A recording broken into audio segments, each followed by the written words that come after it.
ರಾಜ್ಕುಮಾರ್ ಅವರು ಬೇಡ್ರ ಕಣ್ಣಪ್ಪ ಅದಲ್ಲಿ ಪಾತ್ರ ಸಿಗ್ಬೇಕಾದ್ರೆ ಅಂಬರೀಷ ಕಾರಣ. ಒಬ್ಬ ಅಂಬರೀಷ ಭಕ್ತ, ರಮಾಕಾಂತ ನಾಸ್ತಿಕ. ಸೊ ಅಂಬರೀಷನ್ಗೆ ಪಟ್ಟಾಭಿಷೇಕ ಮಾಡಿದ್ರೆ ಅವನು ದೈವ ಭಕ್ತ ಆಗಿರೋದ್ರಿಂದ ಪ್ರಜೆಗಳನ್ನ ಚೆನ್ನಾಗಿ ನೋಡ್ಕೋತಾನೆ. ಅದರಿಂದ ಅಂಬರೀಷ ರಾಜ ಆಗ್ಬೇಕು ಅಂತ ಅಪ್ಪನ. ನಿನ್ನಿಂದ ರಾಜ್ಯ ಆಳಕ್ಕಾಗತ್ತಾ? ರಾಜ್ಯ ಆಳೋದಕ್ಕೆ ಈ ಭಕ್ತಿ ಗಿಕ್ತಿ ಎಲ್ಲ ನಡೆಯಲ್ಲ. ಅದಕ್ಕೆ ಶೌರ್ಯ ಪರಾಕ್ರಮ ನಂತರ ಇರಬೇಕು. ಕರಿಯಪ್ಪ ನಿನ್ ದೇವ್ರ ಅದು ಹೆಂಗ್ ಉಳಿಸ್ತೀಯ ಪ್ರಜೆಗಳನ್ನ, ಹೆಂಗ್ ಉಳಿಸ್ತೀಯ ನಾಡನ್ನ ನೋಡೋಣ, ಒಂಚೂರು ಕರಿ, ಮಳೆ ಉಳಿಸಿ ನೋಡವ ನೀನ್ ತಾಕತ್ತಿದ್ರೆ. ನೀನಿರೋ ಕಡೆನೇ ದೇವ್ರು ಕರ್ಸ್ಕೊಳ್ಳೋ ಅಷ್ಟು ಶಕ್ತಿ ಇದೆಯಪ್ಪ ನಿನಗೆ. ನನಗೆ ಇದೆಲ್ಲ ನಾನು ಪಾಪಿ, ನಾನು ಹುಡ್ಕೊಂಡೇ ಹೋಗಬೇಕು ಅಂತ ಹೇಳಿ ಅಣ್ಣನಿಗಿಂತ ತಮ್ಮನೇ ಸನ್ಯಾಸಿಯಾಗಿ ಹೊರಟು. ಅದು ಹಿಮಾಲಯ ಇದರಲ್ಲಿ ಒಂದೆರಡು ಸೀನು, ಒಂದು ಫೈಟು, ಒಂದು ಸಾಂಗು, ಇಷ್ಟನ್ನ ಹೆಚ್ಚು ಕಡಿಮೆ ಒಂದು 15 ದಿನದ ಒಂದು ಪ್ರಾಜೆಕ್ಟ್. ಇದು ಏನೋ ಒಂದು ಶೆಡ್ಯೂಲ್. ಅದು ಇವ್ರಿಗೆ ಶೂಟಿಂಗ್ ಕ್ಯಾನ್ಸಲ್ ಅಂದ ತಕ್ಷಣ ಇವರು ಫುಲ್ ಕಾರ್ ತಗೊಂಡು ಆಕಾಶಕ್ಕೆ ಬಂದು ಎಲ್ಲರಿಗೂ ಹೇಳ್ಬಿಟ್ಟು ನೀವು ಬನ್ನಿ ಹೋಗೋಣ ಅಂತ. ನನಗೆ ಇದು ಹೀಗೆ ಮಾಡಬೇಕು, ಈ ಕಾರಣಕ್ಕೆ ಇದು ಮಾಡಬೇಕು ಅಂತ ಕ್ಯಾಲ್ಕುಲೇಷನ್ ಮಾಡ್ಕೊಂಡು ಏನೂ ಮಾಡಲಿಲ್ಲ. ಅದಾಗಿ ಆಯಿತು. ಈ ಭಕ್ತ ಅಂಬರೀಷ್ ಅಂತ ಒಂದು ಸಿನಿಮಾ, ಹೌದು ಆ ಸಂದರ್ಭದಲ್ಲಿ ಇದ್ರೆ ನಾನೇ ಅಸೋಸಿಯೇಟ್, ನಾನು ಮತ್ತೆ ರಘುನಂದನ್ ನಾವಿಬ್ರು ಅಸೋಸಿಯೇಟ್ ಆಗಿ ನೋಡಿದೆ. ಅದ್ರ ಬಗ್ಗೆ ಏನಿದೆ ಅಂದ್ರೆ ಅದು ಬಹಳ ಕನಸಿತ್ತು, ರಾಜ್ಕುಮಾರ್ ಸರ್ದು, ಅಣ್ಣವ್ರದ್ದು ಬಹಳ ಕನಸಿತ್ತು. ಯಾಕೆ ಆಗಲಿಲ್ಲ, ಏನಾಯ್ತು? ಅದು ಆಕ್ಚುಲಿ ರಾಜ್ಕುಮಾರ್ ಅವರು ಬೇಡ್ರ ಕಣ್ಣಪ್ಪ ಅದಲ್ಲಿ ಪಾತ್ರ ಸಿಗ್ಬೇಕಾದ್ರೆ ಅಂಬರೀಷ ಕಾರಣ ಅಂತ. ಅದು ಕಥೆ, ಅದು ಇವ್ರು ನಮ್ಮ ಸುಬ್ಬಯ್ಯ ನಾಯ್ಡು ಅವ್ರ ಕಂಪ್ನಿನಲ್ಲಿ ಮಾಡ್ತಿದ್ದ ನಾಟಕ. ಅದು ಇಬ್ಬರು ಅಣ್ಣ ತಮ್ಮಂದ್ರ ಕಥೆ. ಒಬ್ಬ ಭಕ್ತ ಅಂಬರೀಷ, ಇನ್ನೊಬ್ಬ ಅವರ ತಮ್ಮ ರಮಾಕಾಂತ. ಒಬ್ಬ ಅಂಬರೀಷ ಭಕ್ತ, ರಮಾಕಾಂತ ನಾಸ್ತಿಕ. ಅದು ಕಥೆಯ ಕಂಟೆಂಟ್. ಅದು ಒಬ್ಬ ಆಸ್ತಿಕ ನಾಸ್ತಿಕ. ಆ ನಾಸ್ತಿಕದ ಚರ್ಚೆನೇ ಭಕ್ತ ಅಂಬರೀಷ. ಅಂದ್ರೆ ಒಂದು ದೇವರು ಇದಾನೆ ಅಂತ ಒಂದು ವಾದ, ದೇವರಿಲ್ಲ ಏನಿದೆ ಇವತ್ತು ನಮ್ಗೆ ನಡೀತಾ ಇದೆ, ಅದನ್ನೇ ಅವರು 2 ಪಾತ್ರಗಳ ಮೂಲಕ ಆ ನಾಟಕದಲ್ಲಿ ಕಟ್ಟಿಕೊಟ್ಟಿದ್ದಾರೆ. ಸೊ ಅಂಬರೀಷ ಮಹಾನ್ ದೈವ ಭಕ್ತ, ಅವನು ರಾಜವಂಶಕ್ಕೆ ಸೇರಿದವರು. ಸೊ ಅಪ್ಪನಿಗೆ ಏನಾಗಿ ವಯಸ್ಸಾಗಿರುತ್ತೆ. ಸೊ ಈಗ ಅಧಿಕಾರನ ಹಸ್ತಾಂತರ ಮಾಡಬೇಕು. ಸೊ ಅಂಬರೀಷನ್ಗೆ ಪಟ್ಟಾಭಿಷೇಕ ಮಾಡಿದ್ರೆ ಅವನು ದೈವ ಭಕ್ತ ಆಗಿರೋದ್ರಿಂದ ಪ್ರಜೆಗಳನ್ನ ಚೆನ್ನಾಗಿ ನೋಡ್ಕೋತಾನೆ. ಅದರಿಂದ ಅಂಬರೀಷ ರಾಜ ಆಗಬೇಕು ಅಂತ ಅಪ್ಪನ ಆಸೆ. ಅಮ್ಮನಿಗೆ ಚಿಕ್ಕ ಮಗನ ಮೇಲೆ ಪ್ರೀತಿ ಇಲ್ಲ, ರಮಾಕಾಂತ ರಾಜ ಆಗಬೇಕು ಅಂತ ಅಮ್ಮ. ಈ ರಮಾಕಾಂತನ್ಗೆ ಏನಂತ ಹೇಳಿದ್ರೆ ನಾನು ರಾಜ ಆಗಬೇಕು ಅಂತ ಇರುತ್ತೆ. ಅಂಬರೀಷನ್ಗೆ ಇರೋದೇ ಅಲ್ಲ, ಆಸೆ ಇರೋದಿಲ್ಲ, ರಾಜ ಆಗ್ಬೇಕು ಅನ್ನೋ ಆಸೆನೇ ಇರೋದಿಲ್ಲ. ಸೊ ಆದ್ರೂ ಅಪ್ಪ ನೀನೇ ರಾಜ ಆಗು ಅಂತ ಹೇಳ್ತಿರ್ತಾರೆ. ಸೊ ಈ ನಡುವೆ ನೀನಿಗೇನಕ್ಕೆ ರಾಜ ಅಂತ ತಮ್ಮ ಅಣ್ಣನ ಮೇಲೆ ಜಗಳಕ್ಕೆ ಬರ್ತಾನೆ. ನಾನೇನು ಕೇಳಿಲ್ಲಪ್ಪ, ನನಗೆ ಬೇಡ, ಅದು ನೀನೇ ಮಾಡು ಅಂತಲೂ ಹೇಳ್ತಿರ್ತಾನೆ. ಆದ್ರೆ ಅಪ್ಪ ಒಪ್ತಿರಲ್ಲ. ಅವಾಗ ಇವನು ಏನು ಮಾಡ್ತಾನೆ, ಏನಯ್ಯ ನಿಂದು ಕತೆ, ದೇವ್ರು ಕರೆದ್ಬಿಟ್ಟು ಏನಯ್ಯ ಮಾಡ್ತೀಯ ನೀನು, ಸುಮ್ಮನೆ 3 ಹೊತ್ತು ಮೂಗಿಡ್ಕೊಂಡು ಕೂತ್ಕೋತೀಯ ನೀನು, ನಿನ್ನಿಂದ ರಾಜ್ಯ ಆಳಕ್ಕಾಗತ್ತಾ? ರಾಜ್ಯ ಆಳೋದಕ್ಕೆ ಈ ಭಕ್ತಿ ಗಿಕ್ತಿ ಎಲ್ಲ ನಡೆಯಲ್ಲ. ಅದಕ್ಕೆ ಶೌರ್ಯ ಪರಾಕ್ರಮ ನಂತರ ಇರಬೇಕು. ಅದರಿಂದ ನಾನು ರಾಜ ಆಗೋದೆ ಆಗಪ್ಪ ಅಂತಲೇ ಅವರು. ಆದರೆ ಅವನಿಗೆ ಇಲ್ಲಿ ಅಪ್ಪನೇ ಅಡ್ಗೋಡೆ. ಸೊ ಈ ಥರ ಒಂದು ಕಾನ್ಫ್ಲಿಕ್ಟ್ ನಡೀತಾ ಇರಬೇಕಾದ್ರೆ ಒಂದು ಸಂದರ್ಭದಲ್ಲಿ ಏನಾಗುತ್ತೆ, ಇಡೀ ರಾಜ್ಯಕ್ಕೆ ಕ್ಷಾಮ ಬಂದು ಇಡೀ ರಾಜ್ಯ ತುಂಬ ಇದಾಗ್ಬಿಡುತ್ತೆ, ಏನೋ ತುಂಬ ತೊಂದರೆಗೆ ಸಿಗಾಕೊಂಡ್ಬಿಡುತ್ತೆ. ಆಗ ರಮಾಕಾಂತ ಬಂದು ಅಣ್ಣನ ಮೇಲೆ ಚಾಲೆಂಜ್ ಮಾಡ್ತಾನೆ, ಅಂಬರೀಷನ ಮೇಲೆ. ಕರಿಯಪ್ಪ ನಿನ್ ದೇವ್ರ ಅದು ಹೆಂಗ್ ಉಳಿಸ್ತೀಯ ಪ್ರಜೆಗಳನ್ನ, ಹೆಂಗ್ ಉಳಿಸ್ತೀಯ ನಾಡನ್ನ ನೋಡೋಣ, ಒಂಚೂರು ಕರಿ, ಮಳೆ ಉಳಿಸಿ ನೋಡವ ನೀನು ತಾಕತ್ತಿದ್ರೆ ಅಂತೆಲ್ಲ ಚಾಲೆಂಜ್ ಹಾಕ್ಬಿಡ್ತಾನೆ. ಆಗ ಅಂಬರೀಷ ಏನೋ ದೇವ್ರನ್ನ ಬೇಡ್ಕೊಂಡು ಹಾಡು ಗಿಡ ಹೇಳಿದ್ಮೇಲೆ ಮಳೆ ಆಗುತ್ತೆ, ಸುಭಿಕ್ಷ ಆಗುತ್ತೆ ಅನ್ನೋದ್ರ. ಅದರಿಂದ ತಮ್ಮ ಪರಿವರ್ತನೆ ಆಗ್ತಾನೆ. ಓ ದೇವ್ರಿದ್ದಾನೆ ಅಂತ ಅಲ್ಲಿಂದ ಪರಿವರ್ತನೆ ಆಗಿ ಅವನ ಹೆಂಡತಿನ ಕರ್ಕೊಂಡು ಕಾವಿ ಹಾಕೊಂಡು ಹೊರಟ್ಬಿಡ್ತಾನೆ. ಕಾವಿ ಹಾಕೊಂಡು ಹೊರಟಾಗ ಅಂಬರೀಷನಿಗೆ ಶಾಕು. ಅಲ್ಲಪ್ಪ, ನಾನು ಹೋಗೋ ಜಾಗಕ್ಕೆ ನೀನು ಯಾಕಪ್ಪ ಹೋಗ್ತಿದ್ಯಾ ಅಂತ ತಮ್ಮನ ಕೇಳ್ತಾನೆ. ಅದಕ್ಕೆ ತಮ್ಮ ಏನು ಹೇಳ್ತಾನೆ, ನೀನಿರೋ ಕಡೆನೇ ದೇವ್ರು ಕರ್ಸ್ಕೊಳ್ಳೋ ಅಷ್ಟು ಶಕ್ತಿ ಇದೆಯಪ್ಪ ನಿನಗೆ. ನನಗೆ ಇದೆಲ್ಲ ನಾನು ಪಾಪಿ, ನಾನು ಹುಡ್ಕೊಂಡೇ ಹೋಗಬೇಕು ಅಂತ ಹೇಳಿ ಅಣ್ಣನಿಗಿಂತ ತಮ್ಮನೇ ಸನ್ಯಾಸಿಯಾಗಿ ಹೊರಟೋಗ್ಬಿಡ್ತಾನೆ. ಇದು ಆ ಸಿನಿಮಾದ ಕಥೆನೂ ಅದು, ನಾಟಕದ ಕಥೆನೂ ಅದು.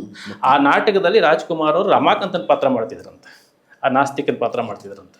ಸೊ ಅದಕ್ಕೆ ಅವ್ರಿಗೆ ಮೊದಲಿನಿಂದ ಸಿನಿಮಾ ಮಾಡಬೇಕು ಅಂತ ಅವ್ರಿಗೆ ಆಸೆ, ಬಟ್ ಕೈಗೂಡಿರಲಿಲ್ಲ.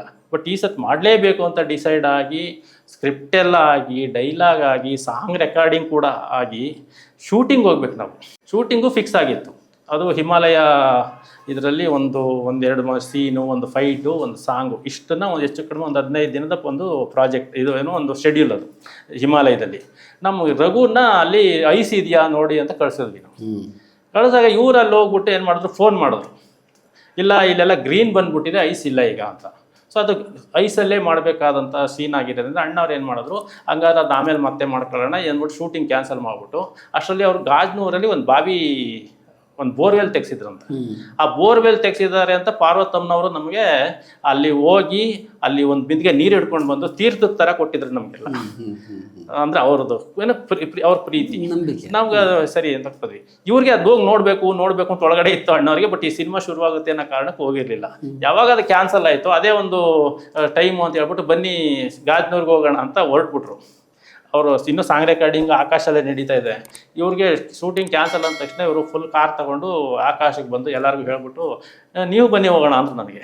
ನಾನು ಬಟ್ಟೆ ಬರೀ ಏನೂ ತಗೊಂಡಿಲ್ಲ, ಹೆಂಗೆ ಹೋಗೋದು ಅಂತ ಹೇಳ್ಬಿಟ್ಟು ಇಲ್ಲ ನಾನು ನಾಳೆ ಬರ್ತೀನಿ ನೀವು ಹೋಗಿ ಅಂದ್ಬಿಟ್ಟು ಮನೆಗೆ ಹೋಗಿ ನಾನು ಬಟ್ಟೆ ತಗೊಂಡು ನೆಕ್ಸ್ಟ್ ಡೇ ಹೊರಡಬೇಕು. ಅಷ್ಟರಲ್ಲಿ ವೀರಪ್ಪನ ಕಿಡ್ನಾಪ್ ಕತೆ ನಡೆದೋಯ್ತು. ಆ ಟೈಮಲ್ಲಿ ಆಗಿತ್ತು. ಸೊ ಅದರಿಂದ ಆ ಸಿನಿಮಾ ಆಗಲಿಲ್ಲ. ಬಂದ ಮೇಲೆ ಅದ್ರ ಬಗ್ಗೆ ಮತ್ತೆ ಚರ್ಚೆ ಬಂದ ಮೇಲೆ ಅದ್ರ ಅಂದರೆ ಬೇರೆ ಬೇರೆ ಏನೇನೋ ನಡೀತಾ ಇತ್ತಲ್ಲ. ಸೊ ಒಂದು ದಿವಸ ನಾನು ಎಲ್ಲ ನಾರ್ಮಲ್ ಆಗಿ 2004 ಇರಬೇಕು. 2004ರಲ್ಲಿ ಒಂದು ದಿವಸ ನಾನೇ ಕೇಳಿದೆ. ಅವಾಗ ಅವರು ಅಣ್ಣವ್ರ ಸಿನಿಮಾ ಬಂದಿದ್ದು 1954 ಬೇಡ್ರ ಕಣ್ಣಪ್ಪ ರಿಲೀಸ್ ಆಗಿದ್ದು. ಅದಕ್ಕೆ ನಾನು 3ರಲ್ಲೋ 2ರಲ್ಲೋ ಕೇಳಿದೆ ಅಂತ ಕಾಣುತ್ತೆ. 3ರಲ್ಲಿ ಇರಬೇಕು. ಅಣ್ಣ ಅಂಬರೀಷ ಮಾಡಿಬಿಡಿ, ಅಟ್ಲೀಸ್ಟ್ ಒಂದು 20-50 ವರ್ಷ ಅದೊಂದು ಕಂಪ್ಲೀಟ್ ಆಗುತ್ತೆ, ಅದೊಂದು ಮಾಡಿಬಿಡಿ ಅಂತ.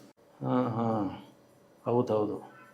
ಆದರೆ ನಾವು ಯಾವತ್ತೂ ಇದು ಹೀಗೆ ಮಾಡಬೇಕು, ಈ ಕಾರಣಕ್ಕೆ ಇದು ಮಾಡಬೇಕು ಅಂತ ಕ್ಯಾಲ್ಕುಲೇಷನ್ ಮಾಡ್ಕೊಂಡು ಏನೂ ಮಾಡಲಿಲ್ಲ. ಅದಾಗಿ ಆಯಿತು. ಇದು ಆಗಬೇಕು ಅಂತ ಇದ್ರೆ ಆಗತ್ತೆ, ಇಲ್ಲದೆ ನಾವೇನು ಮಾಡೋಕ್ಕಾಗಲ್ಲ. ಆಮೇಲೆ 2006 ಹೊರಟೋದ್ರಲ್ಲ. ಅದಾದ್ಮೇಲೆ ಅದ್ರ ಮಧ್ಯದಲ್ಲಿ ಇನ್ನೊಂದು ಸಿನಿಮಾ ಪ್ಲಾನ್ ಇತ್ತು, ಅದು ಪಾರ್ವತಮ್ಮ ಅವ್ರಿಗೂ ಇತ್ತು. ಭರತ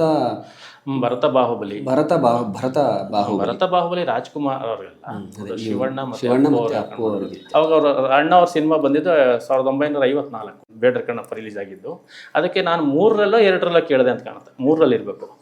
ಅಣ್ಣ ಅಂಬರೀಷ ಮಾಡಿಬಿಡಿ, ಅಟ್ಲೀಸ್ಟ್ ಒಂದು 20-50 ವರ್ಷ ಅದೊಂದು ಕಂಪ್ಲೀಟ್ ಆಗುತ್ತೆ, ಅದೊಂದು ಮಾಡಿಬಿಡಿ ಅಂತ. ಹಾಂ ಹೌದೌದು. ಆದರೆ ನಾವು ಯಾವತ್ತೂ ಇದು ಹೀಗೆ ಮಾಡಬೇಕು, ಈ ಕಾರಣಕ್ಕೆ ಇದು ಮಾಡಬೇಕು ಅಂತ ಕ್ಯಾಲ್ಕುಲೇಷನ್ ಮಾಡ್ಕೊಂಡು ಏನೂ ಮಾಡಲಿಲ್ಲ. ಅದಾಗಿ ಆಯಿತು. ಇದು ಆಗಬೇಕು ಅಂತ ಇದ್ರೆ ಆಗತ್ತೆ, ಇಲ್ಲದೆ ನಾವೇನು ಮಾಡೋಕ್ಕಾಗಲ್ಲ. ಆಮೇಲೆ 2006 ಹೊರಟೋದ್ರಲ್ಲ. ಸಮಸ್ತ ಕನ್ನಡಿಗರಿಗೂ ನಮಸ್ಕಾರ. ನಮ್ಮ ಸ್ನೇಹಿತರಾದ ಭಾಳ ಆಪ್ತಮಿತ್ರರು ನನಗೆ ಅಶೋಕ್ ದಾವಣಗೆರೆಜಿಯವರು ಡೈಲಿ ಮಾಧ್ಯಮ ಅಂದ್ಬಿಟ್ಟು ಒಂದು ಅದ್ಭುತವಾದ ಯೂಟ್ಯೂಬ್ ಚಾನಲ್ನನ್ನು ಮಾಡಿದ್ದಾರೆ. ಭಾಳ ಸಲ ನೋಡಿದ್ದೀನಿ ನಾನು, ತುಂಬ ಚೆನ್ನಾಗಿ ಬರ್ತಾಯಿದೆ ಕಂಟೆಂಟು. ನನಗೆ ಇತ್ತೀಚೆಗೆ ಆ್ಯಕ್ಚುಲಿ ನನಗೆ ಗೊತ್ತಿರಲಿಲ್ಲ ಅವ್ರದ್ದೇ ಅಂತಂದ್ಬಿಟ್ಟು. ಇವಾಗ UI ಪಿಕ್ಚರ್ಗೆ ಸರ್ ಒಂದು ಇಂಟರ್ವ್ಯೂ ಬೇಕು ಅಂದಾಗ ಇವಾಗ ಗೊತ್ತಾಯಿತು, ಡೈಲಿ ಮಾಧ್ಯಮ ನಮ್ಮ ಅಶೋಕ್ ಜಿ ಅವ್ರದ್ದೇ ಅಂತ ಅಂದ್ಬಿಟ್ಟು. ಎಲ್ಲ ಕನ್ನಡಿಗರು ಸಬ್ಸ್ಕ್ರೈಬ್ ಮಾಡಿ. ಭಾಳ ಅದ್ಭುತವಾದ ಬರವಣಿಗೆ ಇರ್ತದೆ. ಅವರು ಪತ್ರಿಕಾ ಮಾಧ್ಯಮದಲ್ಲಿ ಇದ್ದಾಗಿದ್ದ ನನಗೆ ಪರಿಚಯ ಅವರು ಅಶೋಕ್ ಜಿ. ಸೊ ಅದ್ಭುತವಾಗಿರೋ ಕಂಟೆಂಟ್ ಕೊಡ್ತಾರೆ. ಸಬ್ಸ್ಕ್ರೈಬ್ ಮಾಡಿ ಈ ಚಾನಲನ್ನು, ನಮ್ಮ ಡೈಲಿ ಮಾಧ್ಯಮದ ಯೂಟ್ಯೂಬ್ ಚಾನಲನ್ನು ಬೆಳೆಸಿ ನಿಮ್ಮದೇ ಆದ ಕನ್ನಡಿಗರು. Thank you so much. ನಮಸ್ಕಾರ.